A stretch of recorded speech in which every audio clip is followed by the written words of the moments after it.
Hey everybody, welcome to JD Live. And if you can't figure out what that means, it means John and David Live over here on the Let's Talk Movies podcast with John and David YouTube channel, but it's also streaming over on Let's Talk Entertainment and Media. But of course, we would really appreciate it if you went over there and subscribe to our YouTube channel that we do together. Right, David? Yes, that's right, John. How's it going, everybody? So I'm just putting this up on my own wee phone here so I can see the comments if there's anybody on. Yeah, see, hopefully people get in here and see what we're doing. Yeah, Uh, let me you know, see. it should be up now and everything. So hopefully people could see what we're doing. It says we're live, so that's all that really matters. Yeah, that's us. All right, so good. So we'll be Perfect. talking some Arrow video here today. Yes, Arrow Video, John. One of my favorite boutique labels. Actually, my favorite boutique label. Probably the first real boutique label that I really started getting into. Oh, really? Yeah, I would say, like, I was thinking about this the other day. It's like, what are the top boutique labels? Like, I don't know if you collect from the Criterion Collection, but they've always been my favorite. But them and Arrow Video are one, two, and then over here in the United States, we also have Shout Factory. But Yeah, Shout Factory has really fallen off a lot lately, and definitely not in the top 10 anymore. yeah. Well, I've been aware of Criterion. They've been about for decades, but they always seem to do kind of like real artsy fartsy movies sometimes. Yeah, that's what Criterion mostly does. Like, not really a ton of mainstream stuff, but I do like that kind of stuff. I like to dabble in the highbrow and the lowbrow. Well, actually, I have Night of the Living Dead, which Criterion done on Blu-ray a few years ago. A very nice set that they did of that movie. But what actually uh, intrigued me about Arrow was the very first one I ever bought was American Werewolf in London, and it was coming out with this the nice, as you call it, what do you call that? Morbidly obese box set, John. Yeah, it's got a bit of a weight problem. Yeah, and it has the booklet and it has the poster and all that business. And that was the very first Arrow video that I bought. Now, whenever it was released, I don't know how long ago that was now when that came out. I want to say I was working on my last job, so it's like got to be like 2021. No, it was. I still have this channel, so Before 20. then, it was Yeah, it was it was before then. It must be like 2018, maybe 2019. Jesus, wow, it's It been would a ha- while, huh? it would have to have been, because I moved into this house 2000 2021, and I had already started collecting Arrow by then. Ah, okay. Yeah, I'm trying to think what the first actual Arrow video release I got was. I wasn't really like collecting, like going after the big fat boxes for a while, but eventually I did come around on them. So like I got a few like Tremors I just got on 4K without the fat box, and the Yeah, same thing with Django. I missed out on those, and then I came around and collected them. But we are getting some comments, so say hello to everybody. Mr. Smelly yeah. Potatoes here. Cowabunga dude, what's up? Good afternoon from Jeff, John Doe Juggalo. What's up, man? Glad you could pop in here. And the Icelandic Psycho, what's up, yo? Nice to see you in a good Icelandic time. Huh? Well, we try and accommodate David because he lives in Ireland. That's my favorite physical media company. So, I guess you're a little bit in between us. I don't know how many hours you are ahead. I don't know exactly what Iceland's time is right now, but I know it's after 8 o'clock over there, right, David? Yeah, so it's 24 minutes past 8 here at the moment. Of course, your clock's sprung forward at the weekend, John. We've got to wait to the end of the month. Ah, okay, yeah. They want to screw up my whole week by doing that. Yeah, so there's a 4 hour difference between me and yourself at the moment. But yes, how's it going, everybody? Same time here in Iceland. So okay, so it's the same There time we as go. you. There, you guys are on the same time zone. So yeah, Yeah, I know when I do my regular live shows, it's 2 hours later and it screws up everybody. yeah. Usually I'm in bed listening to it and then I fall asleep. Mhm. Go to sleep to the soothing sounds of my voice. John, you remind me of the woman from The Fog. I'm not as pretty, but thank you. I know. Yeah, just the voice, the soothing sounds. I'm gonna paste our link in the comments to our YouTube channel for the people coming over from mine. So if you haven't subscribed to our channel yet, here it is in the comments. Uh, Yeah, because we're trying to get people to come over to ours and check out what we usually do. Like, we're talking physical media today, which is something that I do usually on my channel. But David and I, we concentrate more on movies in general. So this is like a special yeah. conversation. Yeah, our channel, obviously, we want to talk more about the actual movies than about what's being released. But, we just kind of thought maybe for our first official one to do on this channel, the Let's Talk Movies podcast, we could talk about Arrow and our passion for Arrow, because part of being a movie fan, I believe, is collecting the movies that you enjoy.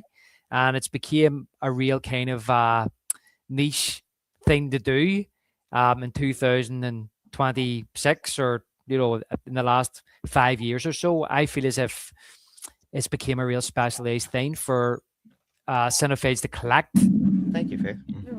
their favorite movies on physical media. So we thought it was important to kind of talk about that, and it's something that I have a passion for. It's something that John has a passion for. When we do the Let's Talk Movies podcast, for the most part, I'm in my man cave, and as you see, John's in his man cave with his collection there. So Mhm. that's why we thought it would be interesting to do this. And look, if it's popular, we're thinking of maybe making this like a quarterly thing where we can talk about, well, at the minute we're talking about Arrow. Maybe it'll be about another boutique label. Maybe it'll just be about physical media in general, but just about the releases coming up, possibly what we've got in pre-order and stuff like that. Stuff we're excited about. Yeah, exactly. Like this is fun, like and then we'll get people in here who want to talk physical media. But on our channel, it is definitely the movies first. So, and this question is, I know it won't be an hour release, but can anyone tell me when the right stuff will be released on 4K? It's my favorite film, and I still can't believe it didn't get one for the 4th anniversary. Yeah, I heard rumors of that, but I don't know for sure if that's when that's coming. I think you have this one, David, right? Dressed to Kill on 4K. Yeah, I do. So what actually happened was when I started buying like the fat boxes, because they were kind of like to me, they're the type of releases that get me excited when you get like a load of special features, not so much in the lobby cards or anything like that, but like getting the poster with the alternative artwork, and if you get a booklet and things like that, that gets me excited about buying a release. It makes it feel special. So I ended up buying, I think I bought America after American Werewolf from London. I bought The Thing um on Blu. This is Blu-ray now. This is before I was even into 4K.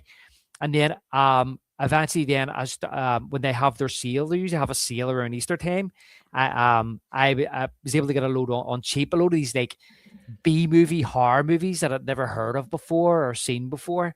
Just to check them out. And there's some gems in there, like like Horror Express and Slugs, and the Mutilator. I think I talked about that one before. But yes, Dress to Kill was one that I did pick up. I think it was on its initial Blu-ray release, but not they later released it in 4K. But I haven't picked the 4K up. So it's interesting that you said that, because that's going to be the difference in our regions, is that Dress to Kill was in the United States was released by Kino Lorber, and that's the 4K I Yeah. have for Dress to Kill. And same thing with The Thing. The Thing is a universal 4K Blu-ray release over here.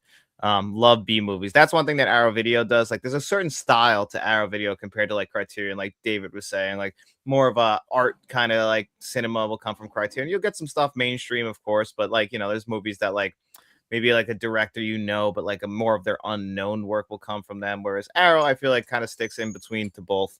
Oh, thank you. So I feel like they kind of stick in between, like, they'll give us some mainstream stuff while also giving us a lot of those B horror movies that not a lot of people might have actually checked out as well. Yeah, because the Arrow Video actually deals more, I think, in like the horror side of things, doesn't it? Well, it was, but because there's other they've got like sub labels, they've Arrow Video, then they've Arrow.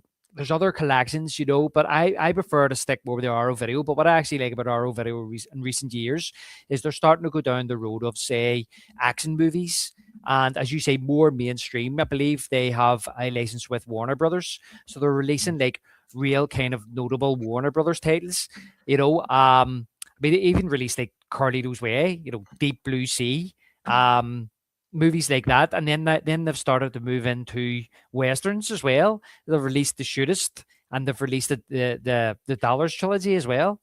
Yeah, they have like these kind of like partnerships. Like right now, like their Warner Brothers partnership is mostly with New Line, which is cool because when we talk about like what we're gonna like our anticipated, I got New Line on the mind, but that's how we ended up with The Mask on Yeah. 4K, and how we also got what's it called on 4K that I really like, Spawn on 4K, and that's why the rumor always pops up about when are we gonna get freaking Mortal Kombat, because that was all New Line cinema from that time.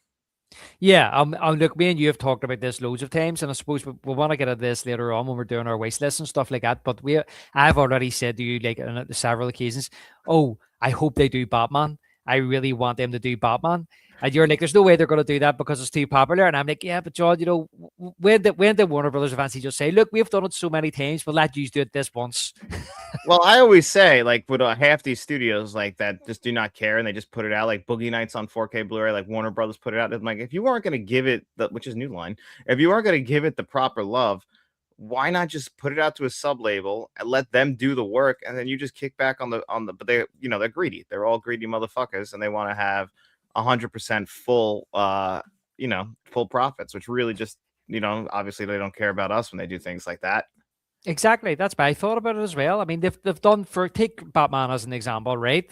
Very popular movie, but the Warner Brothers have done it like how many times now? Have Warner Brothers done it? Like 4 or 5 times. Like, and they haven't added anything to it since 2005.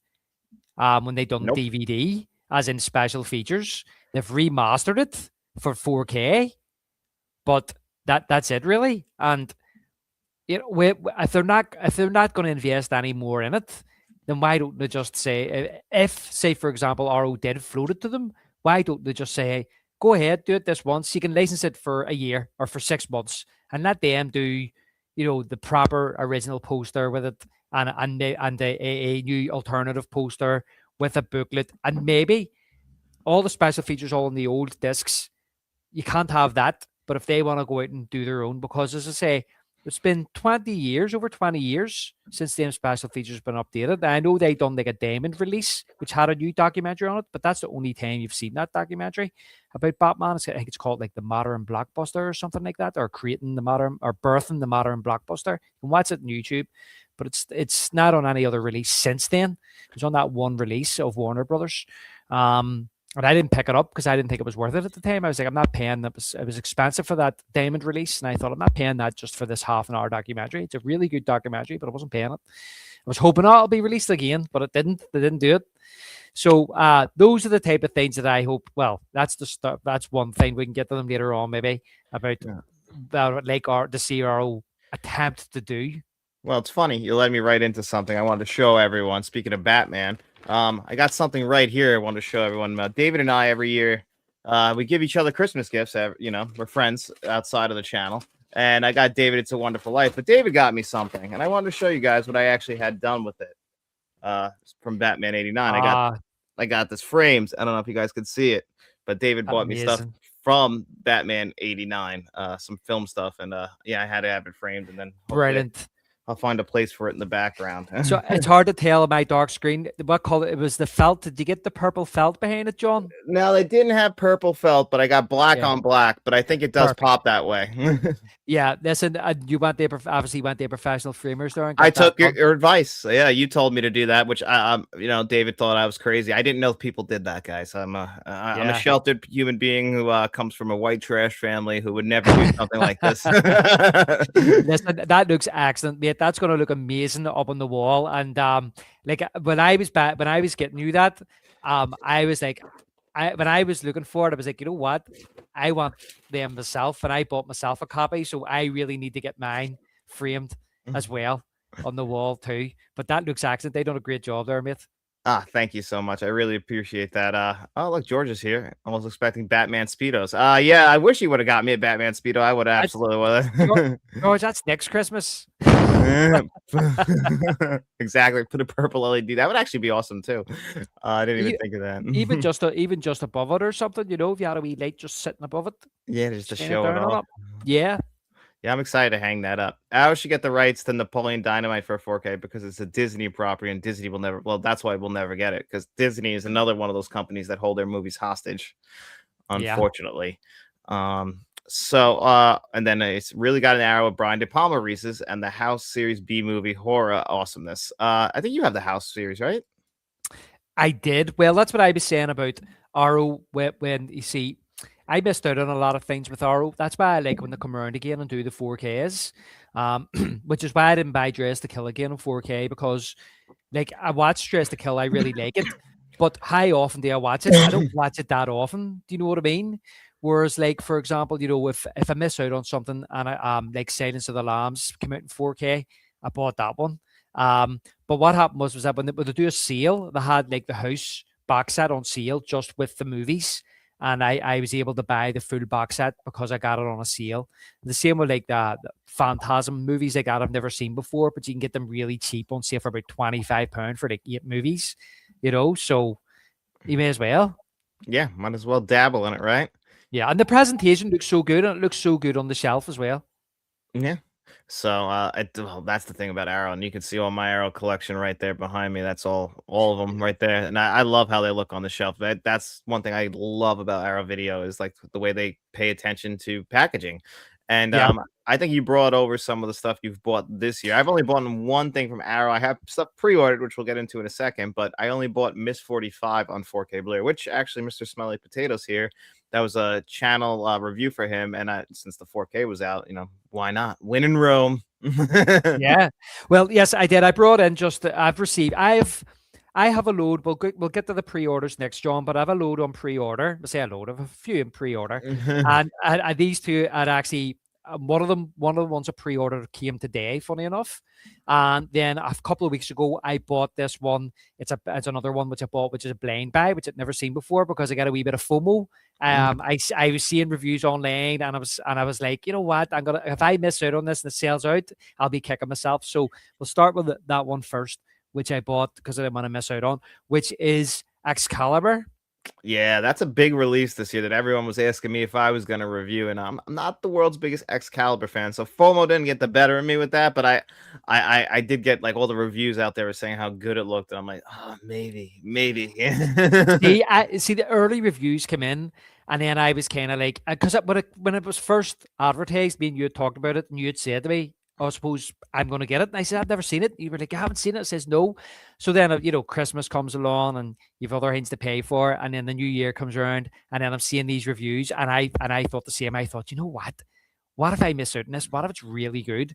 So I had to get it in the new year to get rid of those New Year blues. As you can see, the label's still on it. I haven't even opened it yet. So I will get round the damage the corner in the post it gets, but it'll be all right. Yeah, it'll be in that way. You won't see it, but I'll get round to giving that a watch. But that's a really nice addition, mate, because it's got like it's three discs. You have the 4K, and then you have two bonus discs. See, that's another thing that when you buy from a boutique label that I love compared to when you buy right from the studio is the attention to the special features that unfortunately that used to be the big thing when you were VHS and so was I. People might not remember VHS. I'm sure people in here do, but VHS didn't have special features. But when DVD came around, that's when you got the documentaries, all the interviews, and they've kind of lost their way on that. I still buy movies that came out in like 2025. I'll pick them up on 4K and I'll put like a little 10-minute thing on there that was like recorded on set. That they actually used to put those out like on TV, they sometimes when they were promoting a movie, they used to have like, a behind the scenes thing. Now it's just a special feature. And that's usually it. Well, the DVDs, if I remember correctly, like that was the selling point. Yeah. It was like you got these special features. I remember actually, like, I think Laserdisc was basically the first to do it, but I don't think Laserdisc was never as popular as DVD then would become. So the DVD was like the next step from VHS, really, because Laserdisc was kind of like Criterion. They done a lot of Laserdiscs. That was like, that's real boutique there. And then, but just for the casual kind of movie going person who would buy VHSs, the next step up was DVD. And that was a selling point for them, was all the special features and all. And we see now with like when we moved to Blu-ray, some of those special features ported over. But then we started moving to 4K and then the studios aren't really bothered and they're not even porting them over. So when you get a boutique label like Arrow Video, who give you like not only the movie in 4K, they give you, I think there's even special features on the disc one as well, on the 4K disc. Then they've got a second disc with features on it, and a third disc with extras on it as well. And there's a TV cut in here, and also you've got your poster and the booklet and the lobby cards as well. So I think, what did I pay for this over here, this side of the pond, John? I think I paid about £30, 25, £30, maybe 35. I can't remember, but if I watch this and I really enjoy the movie, it will be worth it. But if I watch it and the movie's crap, then I'll be like, Well, you know what? Sometimes I have a review coming out of my channel in the next couple weeks, but I recorded it yesterday for a movie called Faces of Death. I don't know if you've ever heard of it, from 1978. Hmm. It's a kung fu one, is it?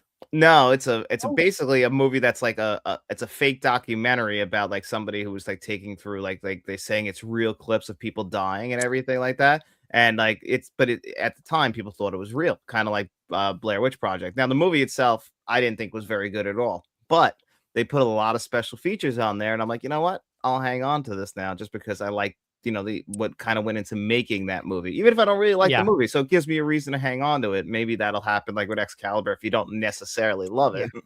Actually, I think I have heard it. Now you've told me what it's about. I knew the name, I just couldn't place it. About yes, I don't know nothing about it. I don't know where I've seen that or heard about it.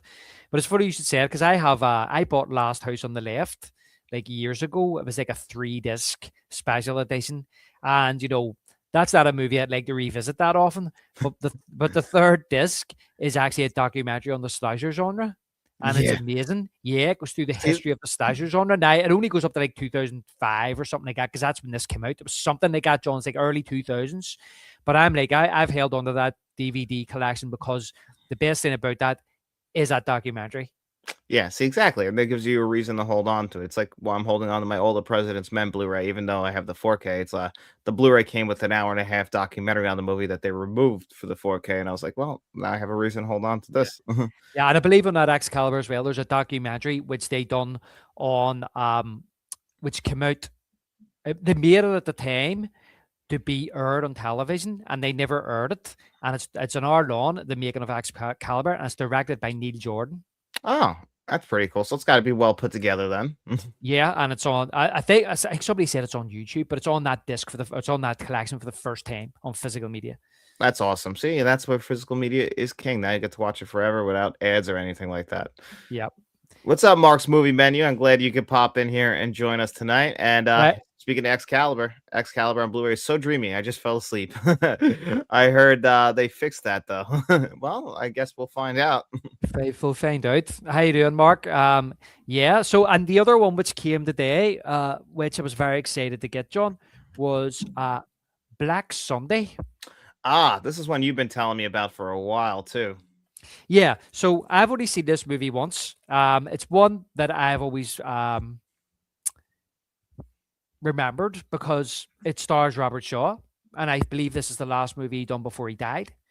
It was either this or Avalanche Express. I think they came out around the same time. But I always read about this. I think it was 78 this movie came out, and it was one that I always wanted to check out. And it came on television one night, and I gave it a watch, and it's actually very good. I've only seen it the once, so it stars Robert Shaw, Bruce Dern's in it as well. It's all about this terrorist plot to attack the Super Bowl, I think, and Robert Shaw has to stop it. And yeah, it's a really good movie. It's directed by John Frankenheimer, who so it is, yeah. And who's the book? Who wrote the book? I think Thomas Harris wrote the book. Oh, okay. So it's got some weight behind the movie.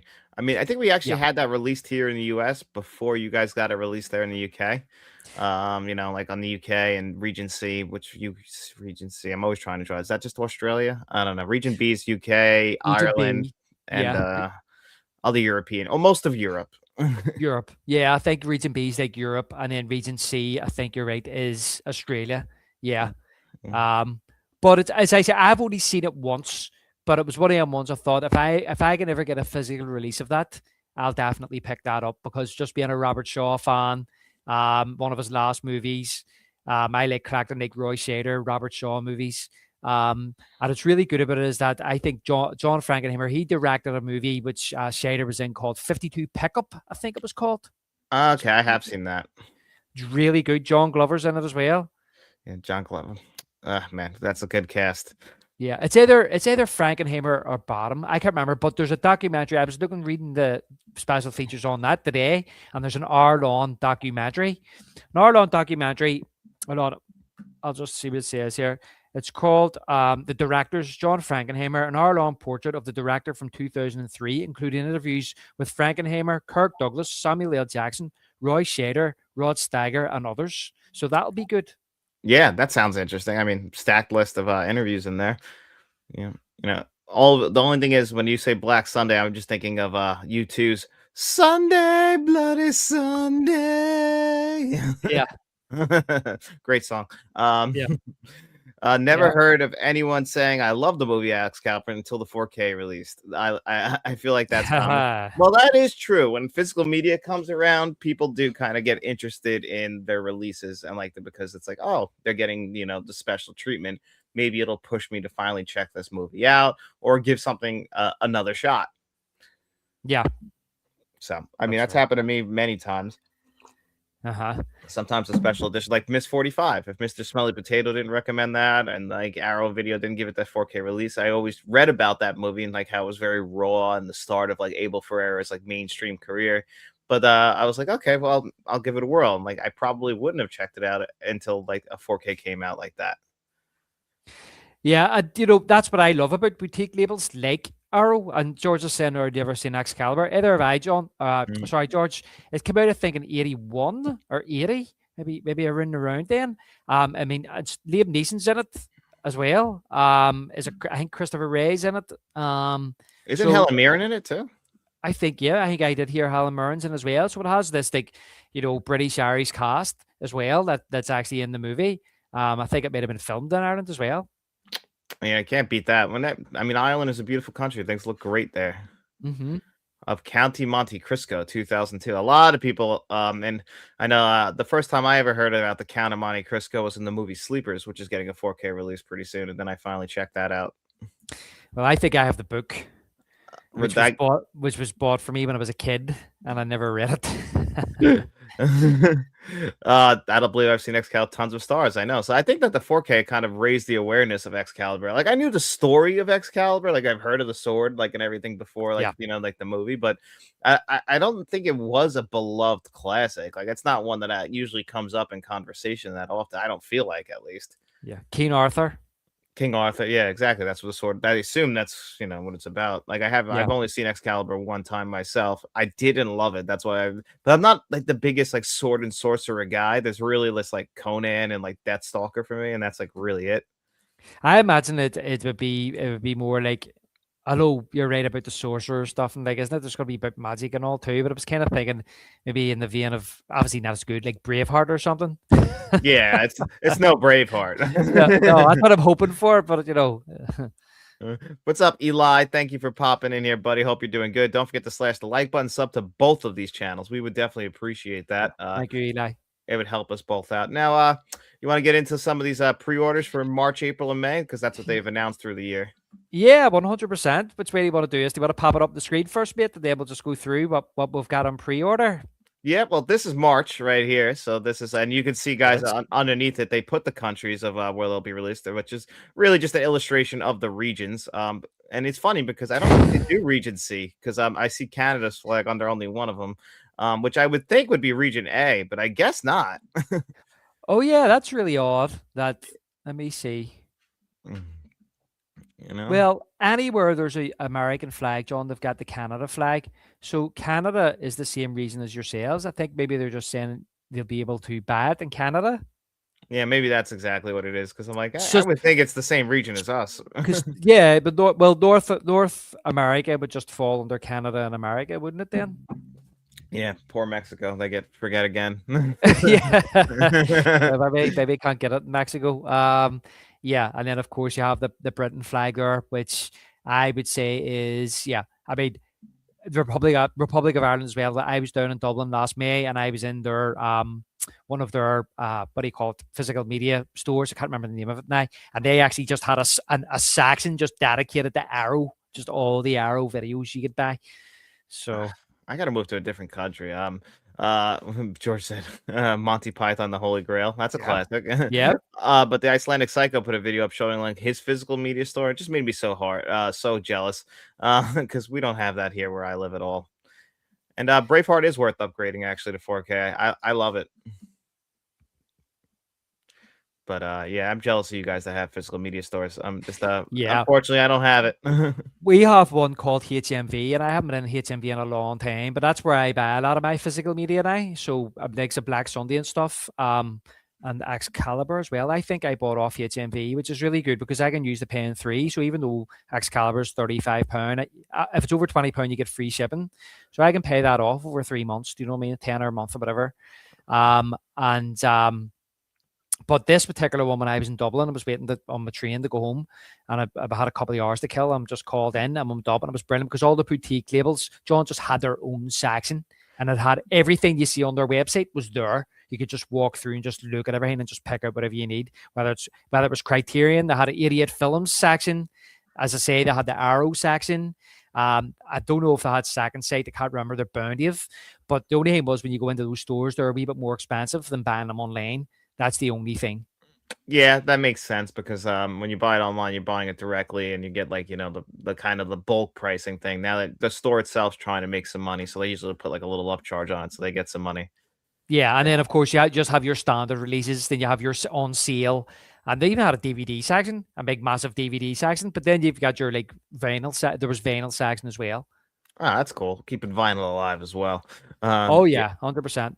So people are excited about Spaceballs. I am your father's brother's nephew's cousin's former roommate. I use that joke all the time. I'm actually not the world's biggest Spaceballs fan, though. You know, I think George may have lent that to me many years ago. He's a big Star Wars fan.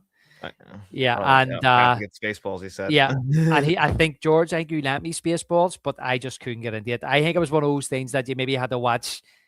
If you, as we've talked before, John, I'm not the biggest Star Wars fan. I didn't actually really watch Star Wars till I was an adult because I wasn't into that stuff when I was a kid.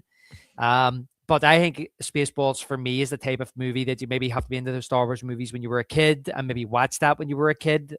And then I think that you can maybe garner a bit of a following behind it. Exactly. And that's kind of the thing. I'm over here in the US, so that's getting the UK treatment for March, which is cool because the US we already have a 4K.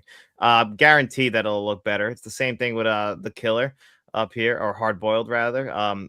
We have a US release of that I already have, so there's no reason for me to personally pick that up, but at least people will be getting that. And I think I know the one that you and I both have pre-ordered. Obviously, you have Black Sunday pre-ordered since you have it sitting right there. Yep. But yep. Salem's Lot. Yes. So Salem's Lot, 100% pre-ordered. I think Arrow teased this like way last August or something, wasn't it? Yeah, it's been a long time. They put out that little teaser, which Arrow Video does sometimes. They did it with Teenage Mutant Ninja Turtles, and they did it with The Mask as well. And they have put it out for what are they called? Mortal Kombat movies, which I think will get announced. I thought it was going to get announced for May with the new one coming out, but I was wrong. But they did put out the little teaser. Well, they put the teaser out like months ago because everybody was expected for October, and then it didn't come. And then everybody went, when's this coming? And then they expected it for January, and it still didn't come. And then eventually they've announced it for this month. But yeah, I love Salem's Lot. Salem's Lot is a great television movie. I love the book as well. So yeah, that was an instant pre-order when I seen that. And I ordered that and Black Sunday together.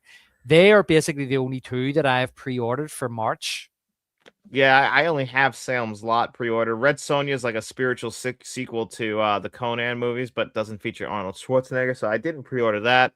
And The Birthday, I've never seen. I'm curious what you guys think. And to respond to this, is worth the Kino version of Spaceballs. I guarantee you, because I've had this happen where Kino, puts out the US release where, for example, as a little teaser for what David and I are doing on the Silence of the Lambs and Manhunter, I had the Kino version of the Silence of the Lambs, had the Criterion version, but the Arrow Video UK release is the best version of that on 4K Blu-ray. Mm-hmm. So I usually Arrow's versions are superior, at least in my experience. They give it and then of course you get the special packaging.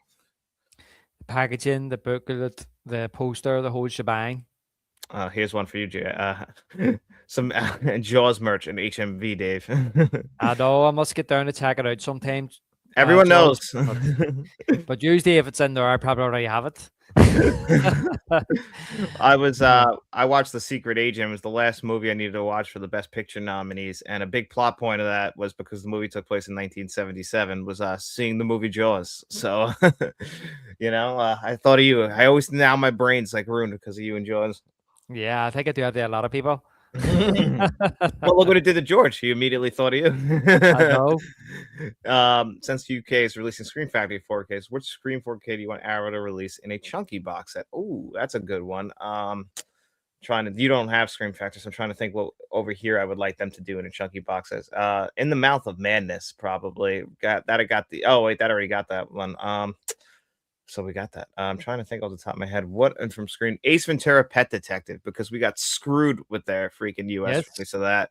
It's terrible. So I would love to see them give that the fat box treatment since we already got the mask, and maybe one other movie we'll talk about a little later. Yeah, that actually would be amazing. Yeah, Ace Ventura. That's a good call, John. So that's off the top of my head. And here's April's releases. So any of these interest you? So April again, Inner Space for me is the only one from this 6 that I've pre-ordered. That was an instant pre-order for me. I couldn't believe it, and that's what I've said earlier about Arrow. They're kind of moving away. You know, I feel like I wouldn't say they've exhausted the horror genre, but it's good that they're kind of moving in the other directions. That they are starting to do like comedies. Like I even touched on the fact that they're doing comic book movies. That they've done Turtles and they've done the Spawn. Mask, Spawn. Yeah, so that's why I was like hopeful they would do like maybe some of the Batman movies, or the Tim Burton ones, or even the Joel Schumacher one. Joel Schumacher one.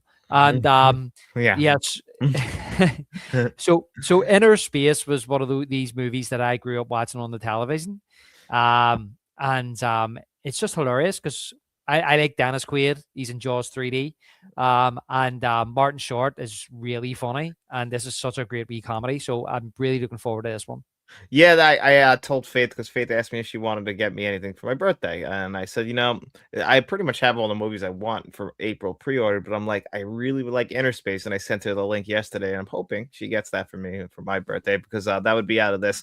I did see, I don't know if you ever saw Soldier. I watched that for the first time last year. It's okay. It's not a fantastic action movie, but it's respectable. Yeah, though I don't think Soldier, who's in that? Kurt Russell? Yeah, Kurt Russell. It's pretty You good. know, It's basically these guys groomed from birth to be, you know, the ultimate soldiers, and then, of course, you know, they got fed up with what their lives are. So you can imagine where it goes. I might have seen that on TV many years ago in the 90s. Oh, it was on It's TV. Yeah, it's familiar to me, Yeah, but I never saw it all the way through till last year, though.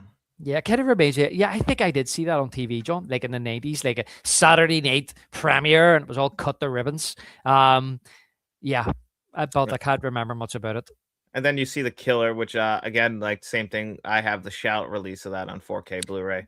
So that's but over for the UK, they gave them Dolby Atmos track, which we did not get over here. So they're making something exclusive to Arrow Video as well to try and entice people to double dip. Yeah. Well, you see, that was the thing. I was saying about Excalibur, and I'm like, oh, if it's a good movie, then I'll be like, that's great, But if I don't like it, then it's like, oh, it feels like a bit of a waste taking space on my shelf here. I'm trying not to buy too many blind buys because there's so much good stuff coming out. That like there's Black Sunday, and there's Salem's Lot, then there's Inner Space, and then there's a one I've ordered for next month as well, which is kind of a risk for me.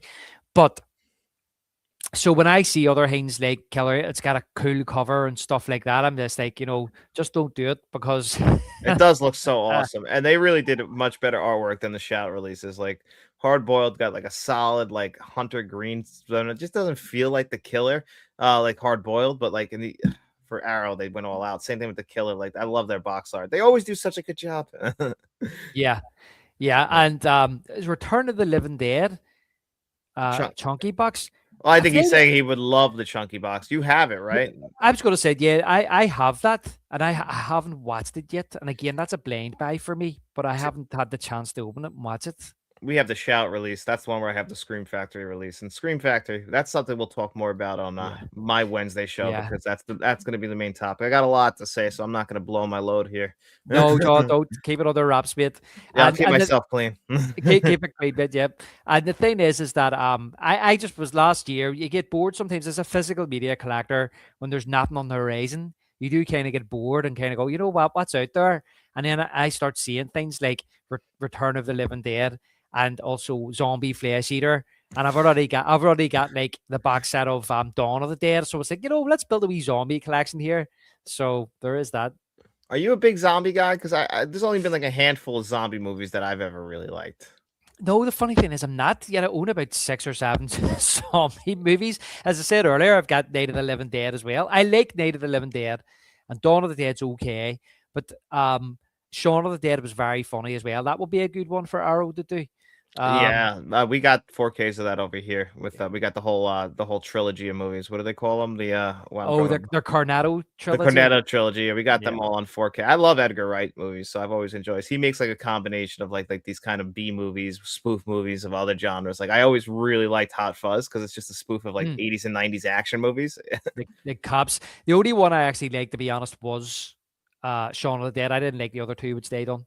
No, Uh, the third one was definitely the worst of them, and I could see yeah, what they were doing. Paul. They really wanted to like trade like Nick Frost's character with what's the lead actor? What's his name? It's Simon Pegg. Simon Pegg. Like I think they wanted to let Simon Pegg play like the dumb one for once, and Nick Yeah. Frost play the straight one. And I'm like, it kind of works in the regular dynamic. Yeah, they done a television show over here for years together before they made Shaun of the Dead. Oh, Like really? like a comedy show they done, like used to be on every Friday night. I can't even think of the name of it at the minute. Peep Show's coming to mind, but I'm not sure if that's what you called it. It may be called Peep Show. And the I've seen guy, Peep Show. I don't know if that's the same thing because I have. maybe I get mixed up, but the guy that died, it's been years since I've seen Shaun of the Dead, but their housemate who gets bit and they find him in the shower the next day, he was in it as well. He was in the TV show. Oh, that's a great running gag with that Yeah. guy. He just fucking hates Nick Frost. Pete, I think you call him Pete in the show, don't you? Yeah. Oh, yeah. That's a good show, Peep Show. Actually, I got into that actually for a little while. I watched Hot Fuzz not long ago. I really liked those three movies. Over here. We were so excited for that. I remember I went and saw the movie. So we love Shaun of the Dead. That was like a phenomenon. And then the trailer for Hot Fuzz was attached to the movie Waiting. And then it took years for it to like come out. But I remember we were all like so excited to go see Hot Fuzz. And I remember leaving the theater. And I think a lot of people felt like you. I walked out like Hot Fuzz is better than Shaun of the Dead. And everyone was all over me for that. Yeah. No, I just didn't think it was as funny. And then Paul as well was, I don't know. Paul was, I watched that and I just went, nah. I've never went back to them again. I would go back to Shaun of the Dead. I did have it in DVD. I'm not sure. I might have given it away to the charity shop, but I'm hoping to get a better release. So, yeah. Yeah, I was a big action fan. Like I told you before, like when I was younger, and like they were like talking a lot about like Point Break and Bad Boys and Bad Boys 2 in that movie, and I'm like, I love those movies. So I kind of was like on board with what they were going for. Becoming Led Zeppelin coming to 4K finally. I saw that documentary in theaters actually. It's pretty good. It felt like a part one, and I don't think it made enough money for them to like continue that. But for the Led Zeppelin fans, I mean that's a big one. So I don't know if you've heard of that. No, I haven't. I'm not a big Led Zeppelin fan. No, I like Led Zeppelin, but I understand. I respect it. And then the last one we got is May 2026, which we got a comment earlier about the Dollars trilogy somewhere up here. I want to make sure I don't know right here. About the Dollars trilogy box set because this did cause a little bit of controversy. Me and you discussed this off camera when it was first announced because I don't think you picked up the fat boxes.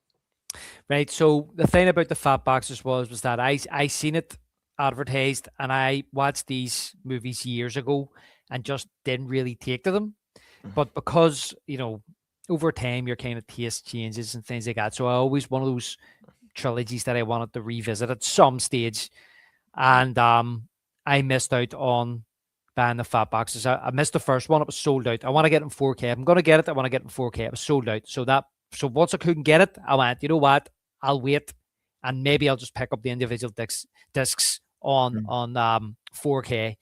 And lo and behold, they've now released this box set here with the 3 movies, with the booklet, with the posters. And I decided I'm not going to miss out on it this time. I'm going to pre-order this, and I'll give them another whirl and see if I like them this time. It's been a long time since I've seen them. I'm a wee bit older now. My taste has changed a bit. So, yeah, I may as well.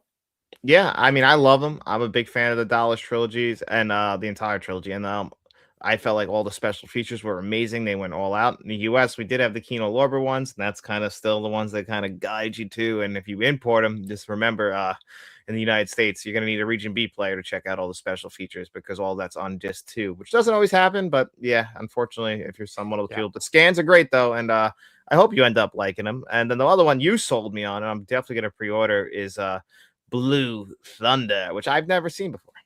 Yeah. So first of all, that's why I'm reluctant to buy any Region A 4Ks, and I know the 4Ks will play, but sometimes when you get special features on it, an extra disc, then I can't play them, and I don't want to be handcuffed to always having a multi-region player because that happened to me before.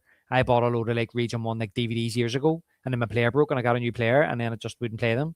So we just got these discs sitting there that don't do anything. I prefer to wait until they come to the region B, because someone's going to do them at some stage. Blue Thunder was one I seen, got excited about, and then realized it's Region A for yourselves across the water, John. And I recommended it to you.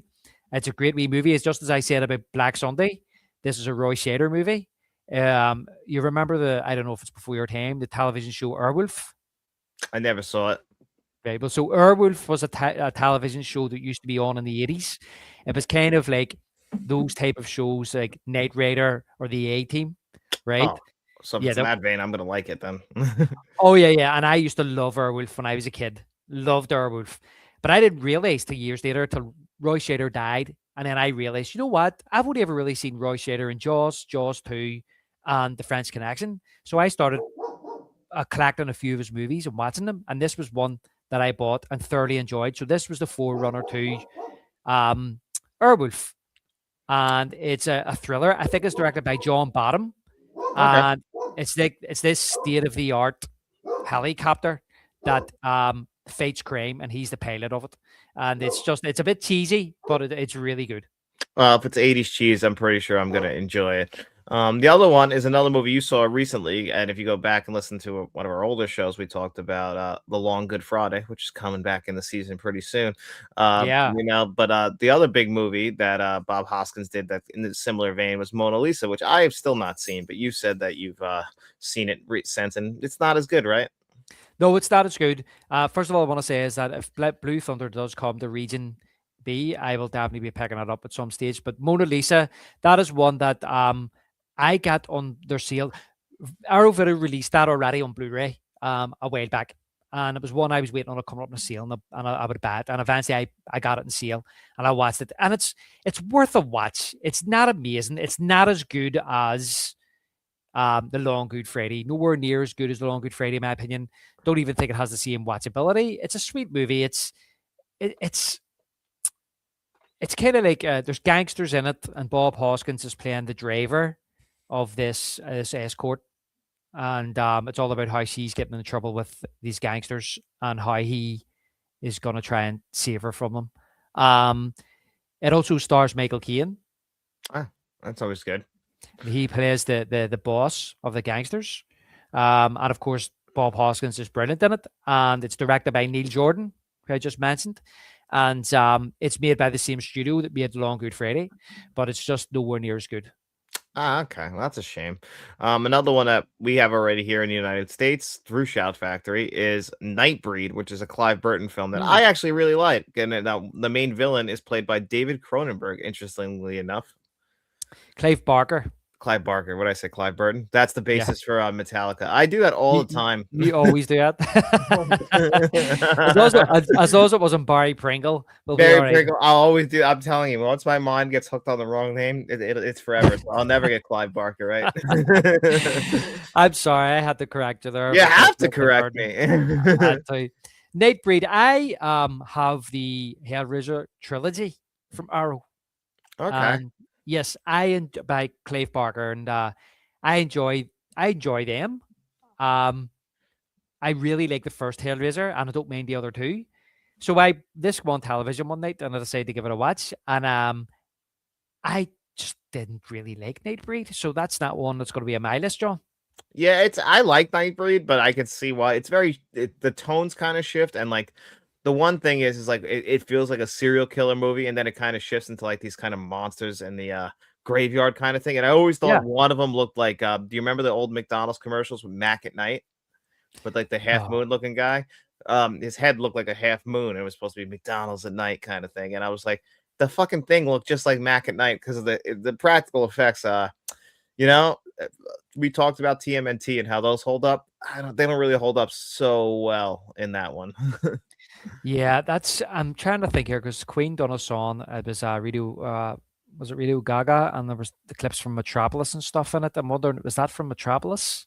That Moon, or I isn't wonder it? maybe it was that's what's originally kind of based on, but I always just think of Mac Tonight. I can't Yeah. help it. Yeah. All we need is Radio Gaga. Uh-huh. Radio Goo Goo. Great song. Yeah, it's a great song. But what about Robin Hood, Prince of Thieves? Would you be going for that one? Probably not. I'm not a big fan of that movie. I prefer the Mel Brooks version that came out around the same time, which was what was his called? Man in Tights. Men in Tights. Yeah, I but with Carrie Ellis. I like that one a lot more than I like that. Unfortunately, Kevin Costner, a lot like Keanu Reeves, is not great with accents, and when you ask him to do it, he's like 3/4 of the way in, and like another quarter of it is just gone. He's not even trying anymore. Yeah. Well, I think we already got uh Robin Hood, Prince of Thieves so by this is Arrow. so I this think is we already coming got to it. okay. So this is the U.S. Canada release finally. Yeah, and I wasn't interested then. I remember this as like being a massive hit when it came Oh, it out in the was. early 90s, and the song was on the radio for like 3 months. It was number one, and it was never off the radio for like 3 months. It was number one Oh on the yeah, charts, and that Brian bloody Adams, song, right? yes, was never off. And I don't know. I watched it, I think, when I was a kid, and I'm not really into Robin Hood type stuff, apart from the Robert Shaw one and Sean Connery, Robin and Marion, came out in 1970 odds or something. But it's just one of this, like, I don't really want to go back and watch that again. I just get a funny feeling it'll be really cheesy 90s movie. Yeah, it definitely will be, and it is. That's the thing. It's a very cheesy '90s movie, and that song, you're right. Every little thing I do it for you. Well, that song That's actually it. It's the it one. comes back around. I gotta be honest. I like Brian Adams, and I Yeah.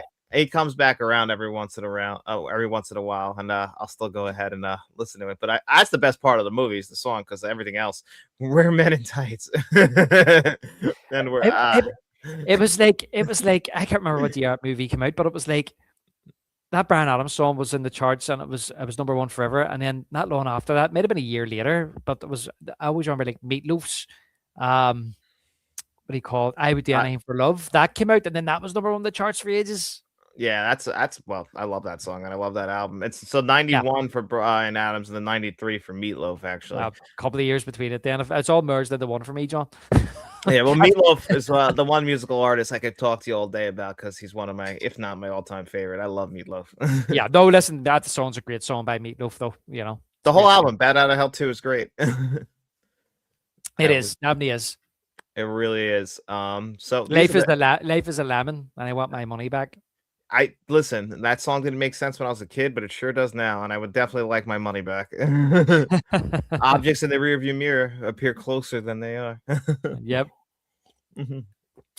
So we did want to talk about some stuff that we want Arrow Video to make before we get out of here today. Like kind of like we picked David and I both picked 3 movies, and we want to hear from you guys too. Like what are some movies that you guys would like to see actually brought to either Blu-ray or 4K? Get the full Arrow Video treatment. We're not going to bring up. We already brought it up is Batman.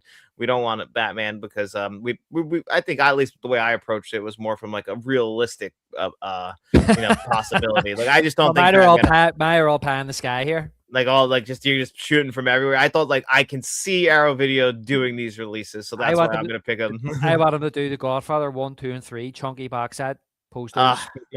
They would be the best. I mean, it would. This one says the best one Arrow could release would be Big Trouble in Little China from this year for anniversary if they can get it. People love Big Trouble in Little China. Well, I'm not the world's biggest fan, but I know why people get it. They already released that on Blu-ray. Oh, so, Arrow did it? Yep, I've got it. Oh, see here we did not. That was, I believe, Shout Factory too. So now the thing about that's what I'm saying about earlier on there. I was late to the party to Arrow in a lot of ways. So it's kind of like if I really like the movie, if it comes to 4K, maybe they'll bring that out in 4K. They've done it with Dress to Kill. So that's what we could kind of aspire for. Yep, there we go. Maybe 4K. Yeah, that's what we could hope for. Like people have been dying for that to come to 4K Blu-ray for a long time. George, what he say? He Mortal Kombat. Yeah, we should be getting Mortal Kombat. I hope so. And love Meatloaf and Fight Club. Yeah. What was his name? He had something had bitch. I know he had bitch tits. That was the whole thing. Oh, I can't remember, but I remember him in Wayne's World. Robert Paulson. His name was Robert Paulson. Remember him in Wayne's World where he says about Wayne says that he's playing the doorman. Wayne says to him, "Who's on the night?" And he says, "Shitty Beatles." And he goes, "Are they really shit? Or are they good?" And he says, "No." He says they suck. And he says, "So it's not just a clever name then." So it's not just a clever name again. I mean, I'll quote Waze all day. Oh, a gun rack. I don't even have a gun to really justify a gun rack. Always makes me sad when someone doesn't love Robin Hood. I mean, unfortunately, I was never the world's biggest Robin Hood fan. And either was David. So unfortunately, it's the wrong place. We're the wrong guys to talk Robin Hood. Yeah, I don't know. Maybe if I went back, I'd love it again. But it's just something You about me never is like know. reluctant to do it. I'm like, 'cause that's that cheesy early '90s Kevin Costner. Do you know what I mean? It's just very Hollywoodized. Even though it's a fake story anyway. Apparently. Yeah. If WB refused to let Arrow have the rights to AOS, I doubt Batman will be given. No, they'll never give Batman. That's the thing. I know they'll never let them make Batman. They don't want to let them anything. Because he said a Nightmare on Elm Street. Yeah, if Warner Brothers can get the money and without having to do all the work, they'll do it. Like Lethal Weapon would be something I would have loved them to do, but we already know that they gave it to us on 4K from them, which was good, but Mm. like it's the special features thing that kills me. Is because Warner Brothers just does not care about special features, and I know that if Arrow Video did it, we'd get that. Yeah. Yeah. You want your kind of premium kind of collection with the packaging and the box and even if it's the thinner version, at least you're getting something extra from them rather than just the disc and that's it.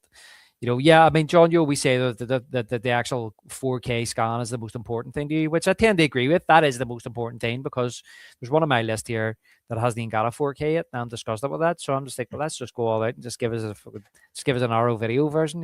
Yeah, all three of my movies are don't have 4K releases, Yeah. so Well, I'll be honest with you. I wrote down 6 movies here, which one of them is Batman. So I'll just see what you have here, and then I'll see if any are mine, and if they're not, then well, one I kind of spoiled a little bit on the front of this, and it is kind of a teaser for what you and I will be doing pretty soon. But Manhunter, I don't know if that's on your yeah, list, but like that's one that we've discussed and how good it looks and how beautiful the movie itself looks, and we know that it would, the movie itself needs more love, just in general from fans because they might not even realize it's out there, and much less realize that it's the first ever on-screen appearance of Hannibal Lecter.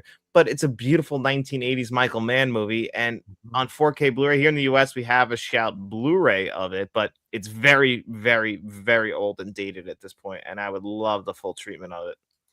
Yep, totally agree, John. And I think we went on that episode that we're coming out. I had mentioned that wouldn't it be good if we get an RO video version of this because they've done Silence of the Lambs, but I think we had also mentioned as well. I can't remember if it was afterwards or during the episode that To Live and Die in LA would be a nice one to have on 4K.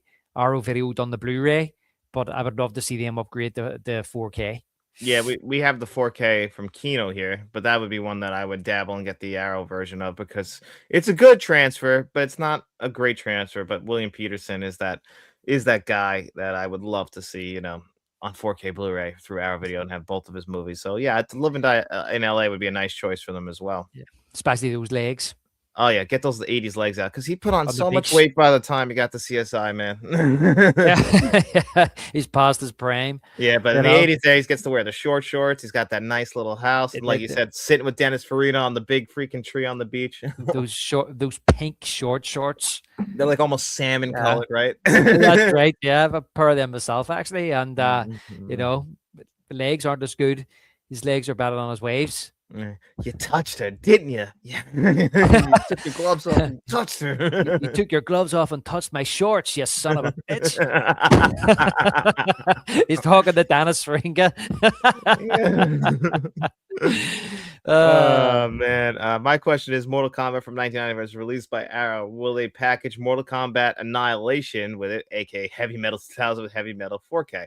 Um, You know, I've thought about that. I said initially when they put that teaser out that they probably will, because remember when they did TMNT, a lot of people said they were just going to give us TMNT 1, but then they gave us the Mm, entire trilogy. So my mm. guess is that we'll get both of them. I mean, Annihilation, I don't think is as good as 95's, but I like them both, and I'll be very happy to pick them up. And that leads to my other pick that I would Well, really like them to do. do you But want to do my one for by the way, the Dead Living Dan Alley wasn't one of mine. I just wanted oh to throw no, it in. I thought that No, was one no, of sorry, mate. No, I just wanted to throw it in with Manhunter because I thought it would be nice too. They've already done it, but I would like them to upgrade the 4K. But so my first one, to be honest with you, that since they've moved into comedy, right? They're starting to do comedy movies now too. I want Stakeout on 4K. Ah, okay, that would be great. That's one that we have reviewed, and David made me a fan of that movie. Jesus Christ, you got to do Jesus Christ. it. Yeah, so I really want them to do that in the chunky. Since they're doing like Inner Space, why can't they do Stakeout? You know, talk about buddy cop movies. That's one of the best of the 80s, in my opinion. Dreyfus, Estevez, and the chunky box set. Maybe a 4K with extra features, poster, alternative work. Amazing. Yeah, I mean I would love that too. Now, do you want them to do a double feature with another stakeout, like thrown in there as well? No, I'm not really fussed on that. I prefer to have it individually. You know, That another stakeout. Look, another stakeout. A lot of people don't like another stakeout. A lot of people really don't like it, but I like it. But I wouldn't want them to do both together. Maybe if they've done that as like a slimline one at some stage, then that would be fine. Yeah. So this is the bad news here, at least for the US. Stakeout would be good, but Disney, so I don't know. So yeah, like we said, Disney holds them hostage. Does they But own that? Do they? I yeah, don't and he really said, like "Oh, I'd that. love to see Con Air." Well, that's one that Disney also owns, and apparently they've already shown off a new 4K scan of Con Air. So the rumor Hmm. it's supposed to come at any time, but you just never know, like if they're actually going to do it or if they'll just keep it behind closed door. But Con Air is a favorite of mine as well. Yeah, I haven't seen it in years.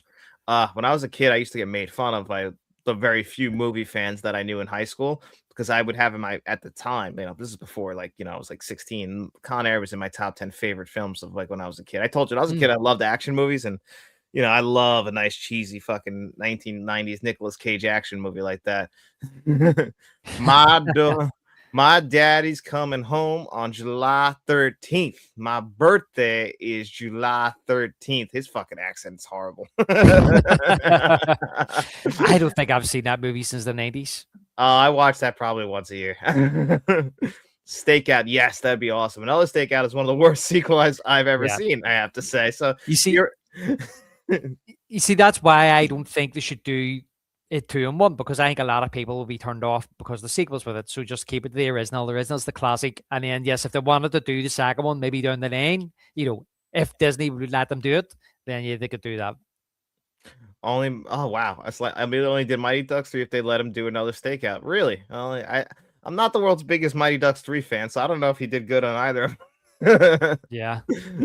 Uh, Another good would be like Judgment Night, That's a good one. I would love them to do Judgment Night. One thing I've always kicked around, this is my number two, is that they've always now that they have that new line deal and we got the mask Mhm. lying right there for us to take is Dumb and Dumber. And that's the one I Yeah. would absolutely love on 4K. That'd be like probably the one I want the most. I always put it near the top of my most wanted 4Ks list, even if Warner Brothers does it. But I hope they don't. I'd rather it just be Arrow Video because I think that they would give it the treatment it deserves. Because on Blu-ray, it's only the director's cut, and the director's cut is not that good. I really they extend out the scenes, and it just shows you the power of a good editor. Sometimes more isn't always better. Yeah. I've never upgraded Dumb and Dumber from DVD. And I Good. think that, yeah, I think I think my DVD though, John, is the director's cut. Well, maybe it has the theatrical cut because I think I recall that DVD. Is it flipped? Like you can flip it on both sides? It might have both versions on there. This one isn't the one you flip, but No. maybe it might have both versions, but I can't remember. So Ah. it's so long since I've watched it. Yeah, that's a shame. I mean, well, Dumb and Dumber is like Dumb and Dumber is actually my all-time favorite comedy, so I would die for that on 4K Blu-ray. Just I want to see the theatrical cut again because like I only just have the Blu-ray and I won't it's not the worst. It's just like I've watched Dumb and Dumber so much, I know where the edit is. Like I know where Yeah. the scene starts off, like where it's supposed to start off in the theatrical cut, like when they're in the hot tub and like he's actually listening to the people in the next room banging each other, and he's like, "Get her!" And like, but I Go know get that her. that's not in the theatrical cut, so I'm like, But he says to him about or you or something. He says to Lloyd, he says, "It splits you like a piece of wood." yeah, split you like this piece of it, and he's just looking at. And then the actual scene starts where he's like, "What happened, Har? Some little filly break your heart?" And he was like, "No, I was a girl." What Yeah. happened? I don't know. She wrote me some John Deere letter and like said something about me not really like paying attention. I don't know. I wasn't really listening. Yeah, it is a very funny movie. Oh man, I quote it all the time. No way. We've landed on the moon. I heard a while ago the Arrow UK was going to release Paul on 4K. I heard that too, but I've been holding off on the Kino version. Haven't heard any more lately. Have you ever seen Paul? Aye, that's part of the Coronado trilogy. Well, I think it's not Edgar Wright who directed it, but it is Nick Frost, and I'm always kidding. Yeah, Simon Pegg. They wrote Simon it, didn't Pegg. Yeah, I think it's their movie, and I think Simon Pegg's the alien, right? they? No, there's actually an alien There's actually an alien. called Paul. Yeah, and he looks like a little green man. Oh, I gotta watch that again. I only Yeah, watched it when it came out. I seen it years ago on TV, and that's what I'm saying. There's Shaun of the Dead, there's Hot Fuzz, there's Paul. I think that's the trilogy, isn't it? Or is it It a World's End? A I World's can't End. The end. remember. That's the one. End of the Cornetto trilogy, which is an alien movie too. Right. Actually, Okay. yeah, that's the one I where they're thought like, no, Paul was like that's Paul was the movie they did after, but it's not Edgar Wright. right. Okay. I thought Paul was the third in that trilogy. Well, I haven't seen it World's End, so but Paul, I thought it was all right. I thought it was better than Hot Fuzz, but How dare you? yeah, How dare it's you? been a Well, while since I watched them. Like it's been years since I've seen them. Only watched them the once. okay, well, he was pretty much only a cameo in Ducks 3. Was okay, but not really as good as Emilio was quoted saying Disney came to him and he said, "You only do it for another stakeout." Yeah, the whole movie felt phoned in. Unfortunately, I want Wrongfully Accused on 4K. That's a good movie. I don't know if you ever saw it. I don't think I have seen that one. Wrong. I know the name, but I don't think I've seen it. And with Nielsen is so awesome, and people who make comedy movies should watch his movies to see what to do. Liam Nielsen, I assume, or Leslie Nielsen. I always get the names mixed up. Australia, always a good day, mate. Let's see. Seth Rogen is the alien. Okay, so Seth Rogen. Yeah, I can't even remember. It's been so long since I've seen it. But is he not like? Is he doing the voice though? I thought there was actually like a wee green alien in it. So I guess it's actually just Seth Rogen doing the voice of the alien. I only can't saw it the remember. one time when it came out. Like I actually remember watching that, like when it came out on physical media. I remember watching it with and my sister-in-law and my ex-brother-in-law was still married. So that's a long time ago. That's what I mean. I only watched them once years ago, and I see them with Hot Fuzz. Like I barely even remember them. I just remember them driving along like in an RV or something with the alien. Yeah, that's cool. Yeah, and then the Hot Fuzz. The only bit I remember is when they took the old lady out at the fence, and that was the funniest part. Yeah, yeah, it was pretty funny. And I like Paul not as much as the trilogy. So yeah, Mr. Smelly Potato Grease looks like George. Don't like World's Ends. Also prefer Shaun of the Dead. So yeah, I'm in the minority with Hot Fuzz, and I know I am. Is a parody of The Fugitive. Yep, I meant Leslie. Yeah, Leslie Nielsen is he's comedy gold. I mean, the Naked Gun movies, Airplane. You can't do better. Yeah, well, Loaded Weapon.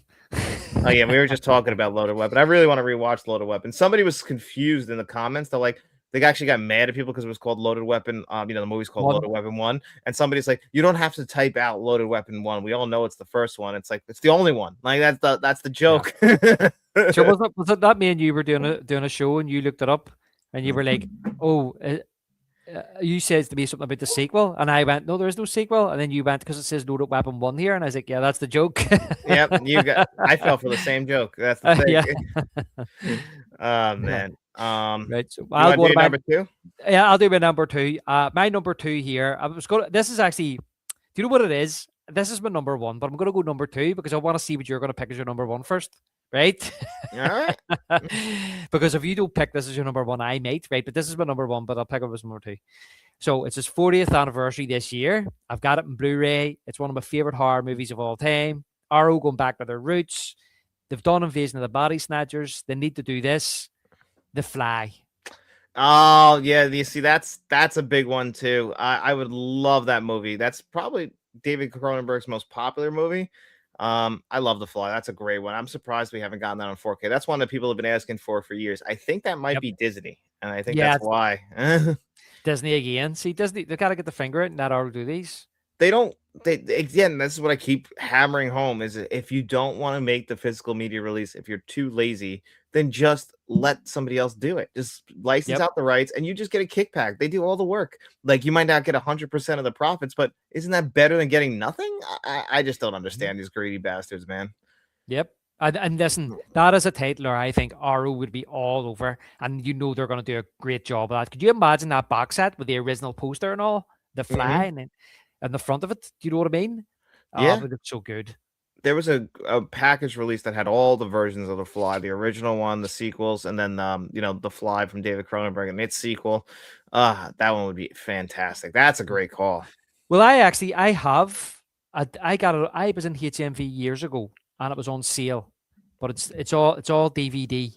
I have the whole collection. Double disc the original, double disc the sequel. Let's say the original, the 1986 original, and then the sequel, The Fly 2, Eric Stoltz. Then the 1950s versions, like there's 3 or 4 of them, and it's in a box that looks like the pod Oh, that's from awesome. the 1986 Fly. And then there's, what do you call that? Or I can't even think of the name at the minute. Lenticular Lenticular lens cover. on the front and you turn it, it's Jeff Goldblum. And when you turn it, it turns into a fly. And it's like he's knelt inside the pod. And you open it up, and then it has the discs. And it's all DVD. I have every single one of them. It's sitting in the man cave. I don't think I've ever showed you it. No, you gotta take a picture and send that to me. They used to Yeah. get really creative with that. I'm like the old TMNT Blu-ray box set, like the 4Ks are beautiful and got a great treatment as well. But here in the US, we got them in the pizza box. Like each disc I've was a seen that. different kind of pizza. I'm like, that's getting creative with the movies. I'm like, I wish we still did things like that Yeah. on physical media. Yeah, I went in the HMV one day. It was going for next to nothing. And I was like, I have to buy that.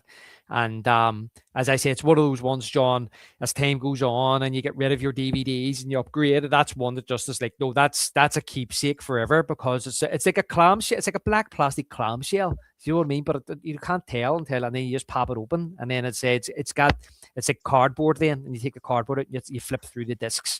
But it's like, it was back when the original got like a double disc release, Steelbook on DVD, and I bought that. And then I seen this afterwards, but it has the second movie in double disc special edition, which I don't think I've ever seen before, just as a single. And then it has all the ones from the 50s. You know, it's like The Fly, The Return of the Fly, The Curse of the Fly. And the sequels are really weird because they're not really about flies. It's more all about these doctors and scientists who have been kind of messing with human genetics and they create mutants. So it's like really weird. Interesting. I gotta watch those. I only seen The Fly and The Fly. So Yeah, they're good. They're actually really good. Really good B movies. I like B movies, so I'm gonna have to check those out eventually. Maybe we'll get the box set. Hopefully, one day get them all on from our video. So that's a great pick. Yeah. Mr. Smiley Potato said Executive Decision would be a good movie for Arrow to do since it's Warner Brothers movie. And that fits more in line with like Arrow doing it. They could also do the missing stuff back then they took away from the Blu-ray. So that's right in line what they should do because Executive Decision feels like the kind of movie that Arrow Video would do. That Warner Brothers would say, yeah, it's not one of our big titles. The 1998 Avengers would also be interesting just to see the original one. I like that version of the Avengers. I have a feeling WB is going to do the Elm Streets on separate steelbooks this year. That's been the belief. Wouldn't shock me. They just did do a re-release of the steelbook collection pretty recently, right?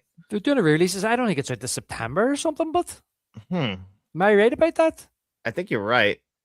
Nothing But Trouble. That's a good one. Hopefully they'll do it. And so my final pick, I don't even know if you've seen this movie actually, but it's one that it's one of my I if I were to make a list of the most underrated films of all time, this is one I usually put at number one. I did a very early review of the Blu-ray like back in the day just because I want people to see this movie and I figured, you know what, this is a good time to talk about it again. Frequency from 2000, which stars Dennis Quaid and Jim whatever the hell his name is from the Passion of the Christ. But I love that movie, man. I've always been a big fan of it, and I always feel like it got very underappreciated. I love, anytime where like kind of time travel, Yeah. buying a serial killer storyline. Not to mention, it's about the Mets and the Mets winning the World Series, which is something I never got to experience. So I get to You live it need for film. you need a time machine for that, John. I sure do. I have seen that movie. I seen that movie many years ago when it was on like Sky Movies. Loved it. Seen it a few times, 3 or 4 times. Loved it. I haven't seen it since. And if Arrow done that, that's one I probably pick up 100%. But Oh, awesome. I am very surprised though that you didn't pick the Terminator. Well, Is it because you're saying you can never see them doing that? yes. So when I picked my list of movies, the way I approached it was I approached it like I didn't want to pick movies that I don't see them ever doing. So like that already has a 4K release, and Yeah. Warner Brothers did it, and I just can't imagine that they would ever let Arrow Video do it. So I didn't want to pick it. I would of course pick the Terminator, but so the name was Jim Caviezel. Yeah, you're right, and I couldn't pull it. But yeah, that's the only reason I didn't pick that. So I tried to approach it differently. We didn't discuss how to approach it, so I was like, I tried to go to a realistic, like I just can never imagine if they did the Terminator, I would definitely give one of my kidneys for it, if not Yeah. both. Like, you know. Yeah. No, that's fair enough because I was the same when I was doing my list here, and I've got two left on it because I just wanted to see what you had picked too, and one of them was the Terminator. But I understand where you're coming from because listen, if I had a knew the likes, if I didn't look into it, because we kind of, I'd said to do you earlier today, why don't we just do a top three so we didn't have Yeah, to this really was think about it. we kind of came to this pretty loosely, and like we didn't discuss it really, so it's not like so but that's kind of fun too. We cut different approaches, different strokes for different folks. Yeah, so if I had knew that some of these were Disney from Disney, maybe I would have second thought about it. But we could still go. Well, that's a pipe dream. Why not? Why come on? Why come and not hope that Arrow does it? The reason I'm saying about I get what you're saying, and I kind of thought to myself as well. Would I be best picking movies that haven't actually came to Blu-ray or 4K yet? Right? Because in some ways you may think that's easier for them to do. Because if a studio spent the time to remaster a movie, then what's the chances that Arrow are going to take it and do it again? And that's the thing with movies like The Terminator. That is one I would love them to do.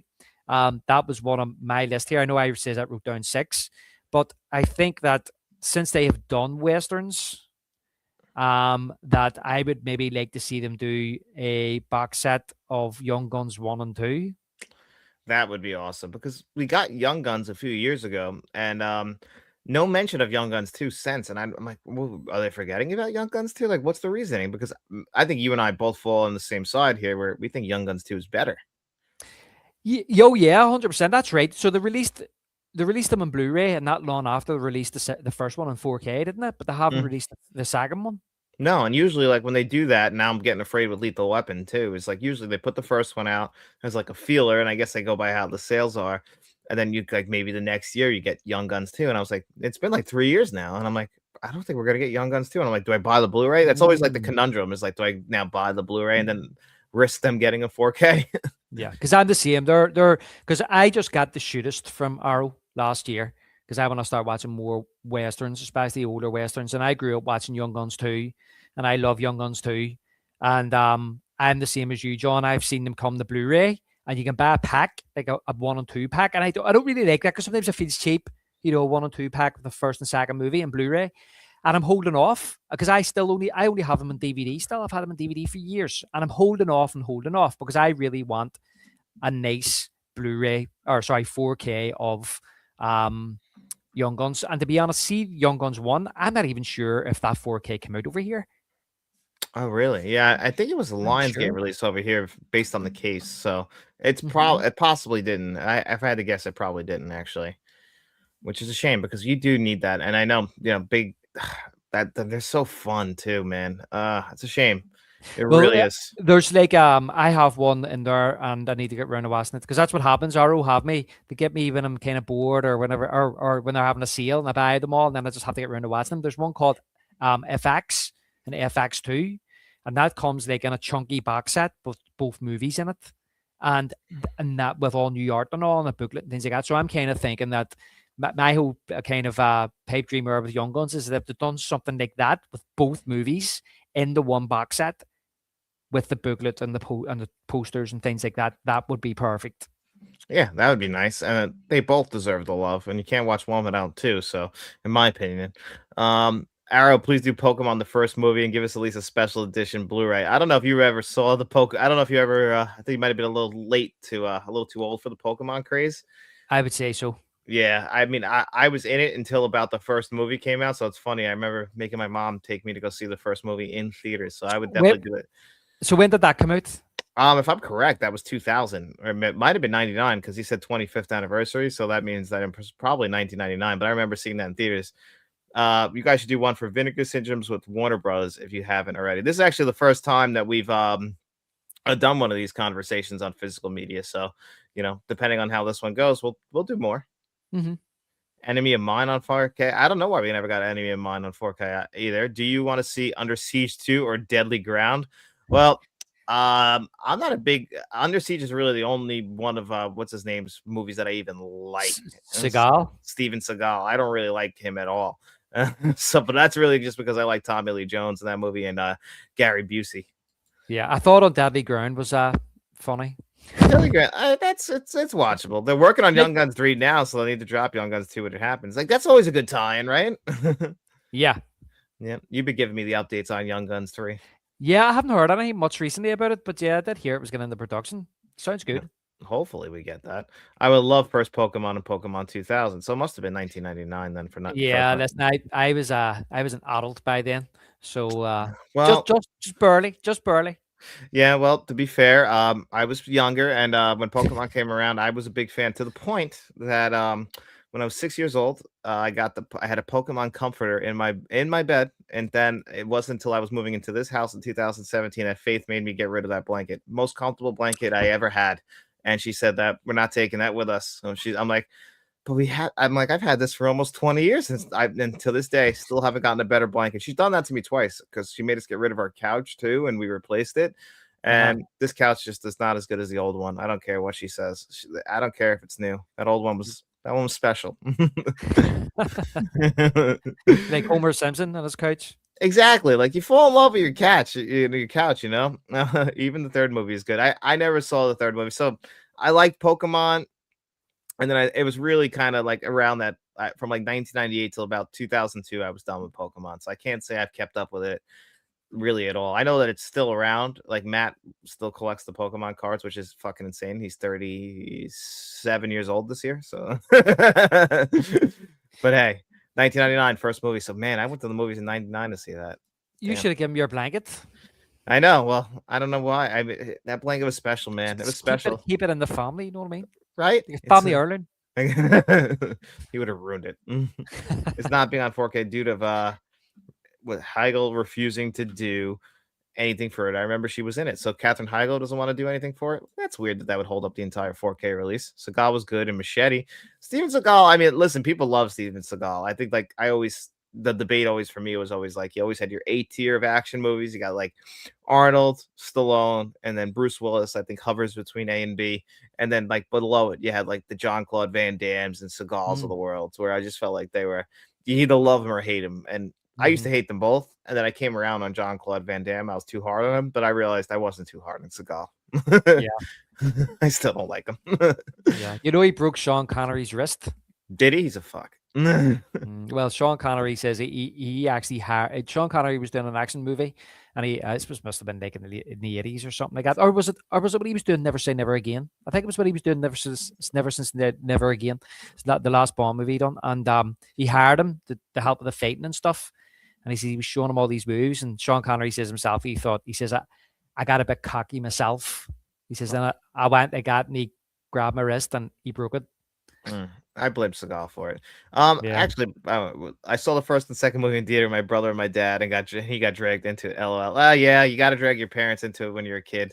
But I saw the first two in theaters myself, but it was really the first one I can very, very still remember very much. I actually want to ask you about that. Never Say Never Again.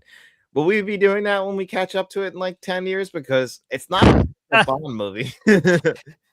I don't want to count it because it's not official. I mean, we haven't done Casino Royale, although I will be going back again because we only started in this basically in the late 60s. But we'll think about it closer to the time. John, maybe we should do it. I haven't seen it. Well, I remember being on television when I was a kid, so haven't really sat down and watched it from start to finish. You realize that it's a remake of Thunderball? Yeah, well, that's the whole thing about it that I never really liked it because it's like I think it also came out the same year as another Bond movie, which is weird. So it's like Octopussy, which so I'm always like, it's weird that it's a Bond movie, but it's not a Bond movie, and he's just so old in it, and I'm like, I feel weird watching it, if that makes sense. Yeah, I would like to watch it now just because of that, because of how kind of like, you know, of a what's the word? Like a relic of the time, it is. No, but just how it's kind of this weird kind of situation where you have two Bond movies coming out in the same year, and one's official and one's not, and they're facing off against each other, and you've got the old Bond facing off against the current Bond.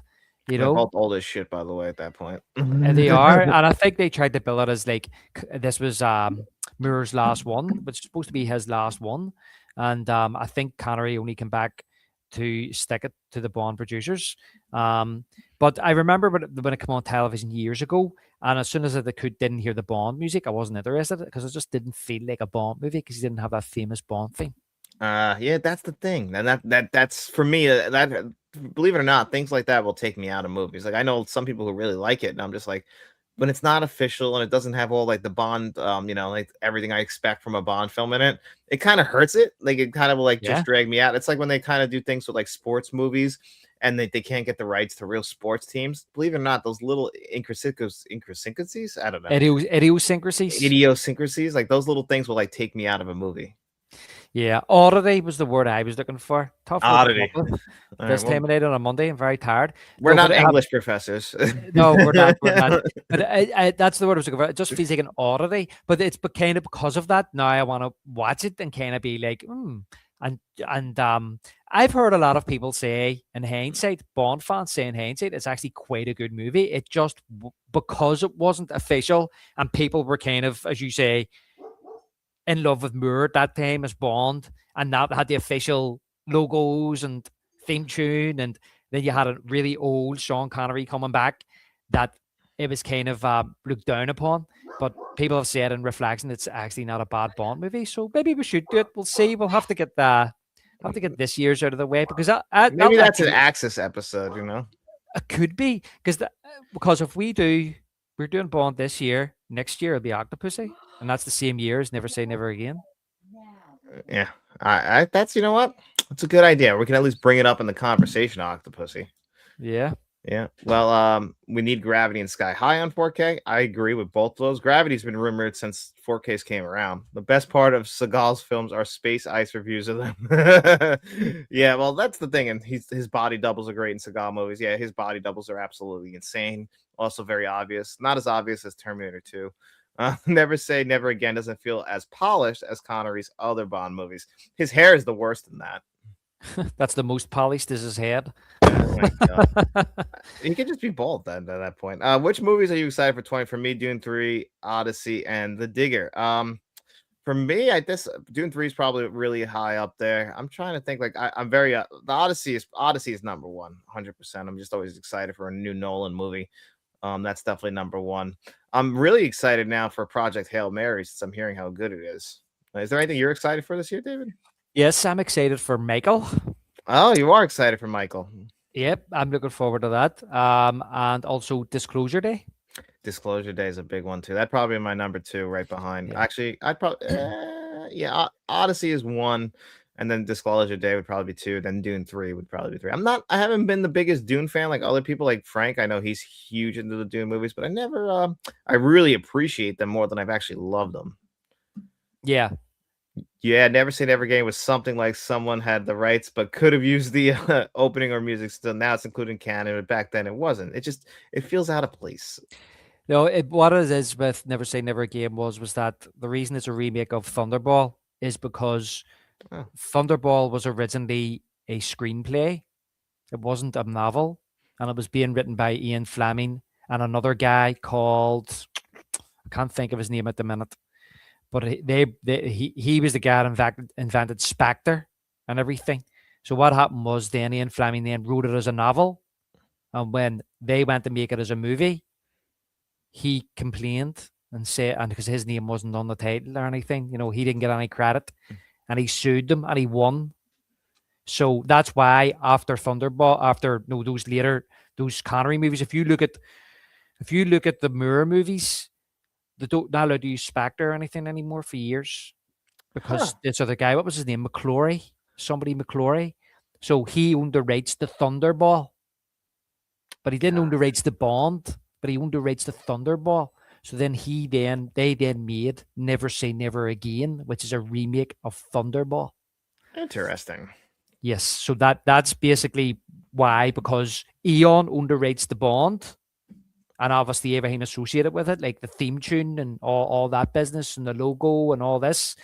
But McClory owned the rights to Thunderball, so he was able to make an unofficial Bond movie called Never Say Never Again.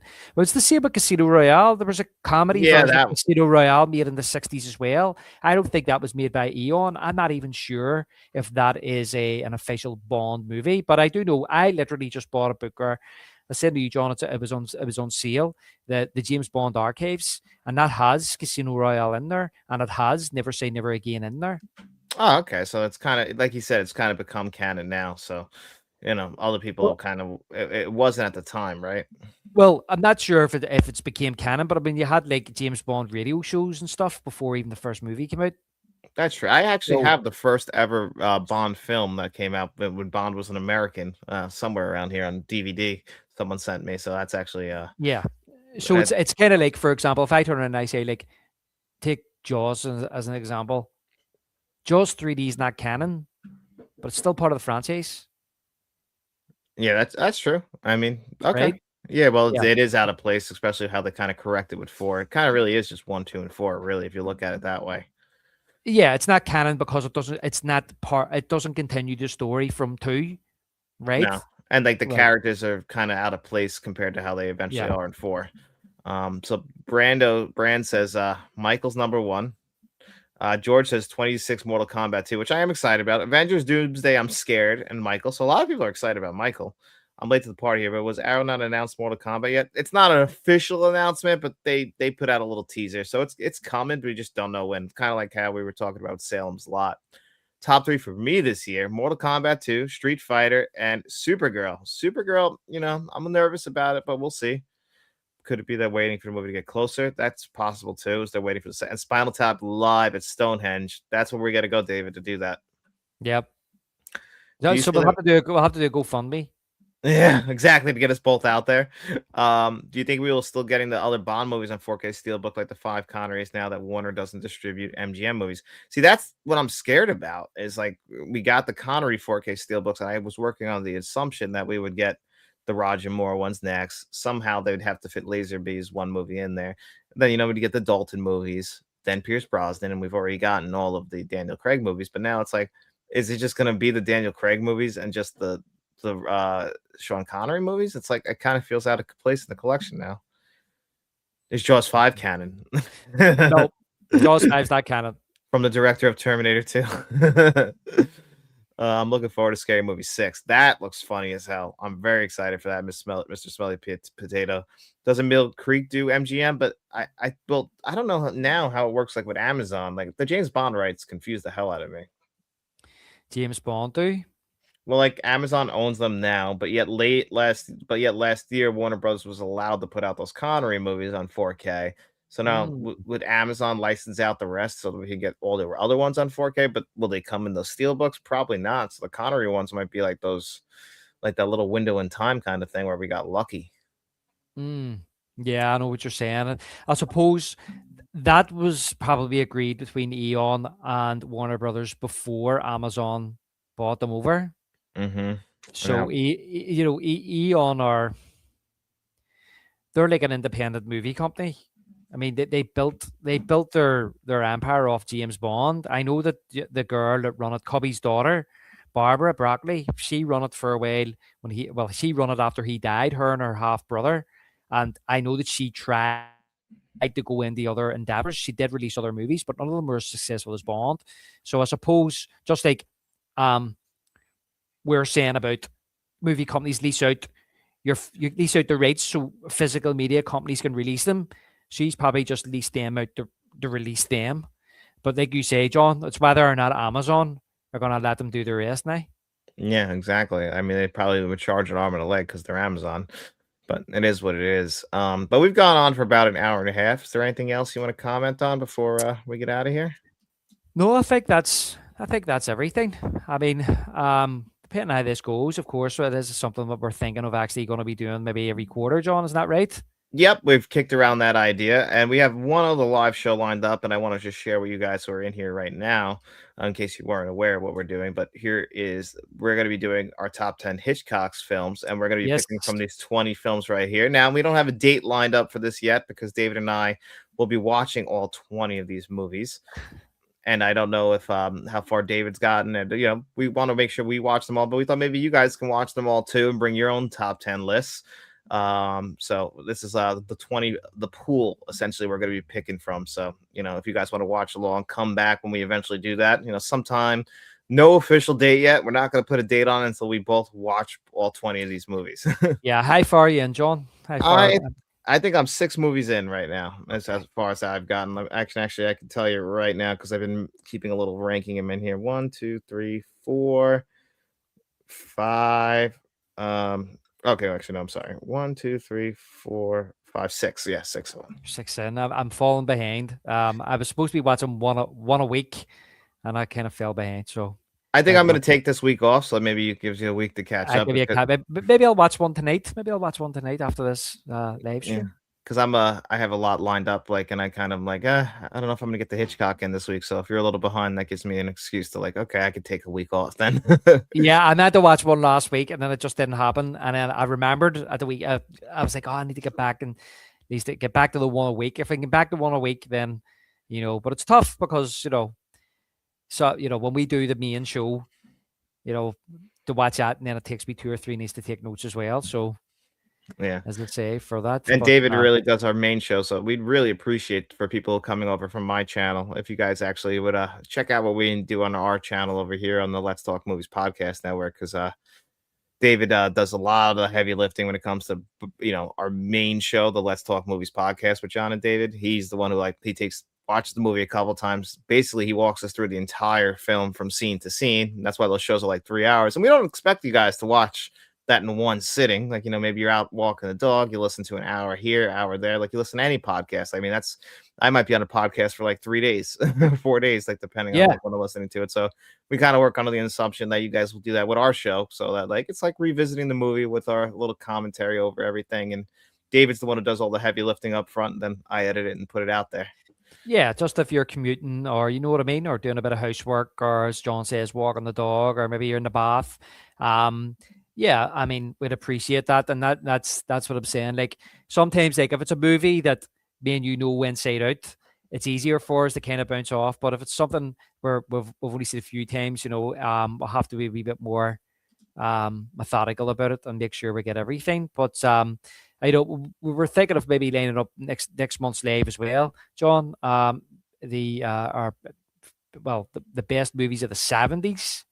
Yeah, that's one we're kicking around. So if you guys if you enjoyed what David and I did here today, we'll be doing another one next month. We're going to be doing one every single month on the JD Live, logo over there. So this is what it'll be. So every single month we'll do one where David and I come on here together, and we'll be talking about that. If you want to tell them, I don't know if you want to tell them or leave that just for their separate shows, like what we're doing on our other 2 shows.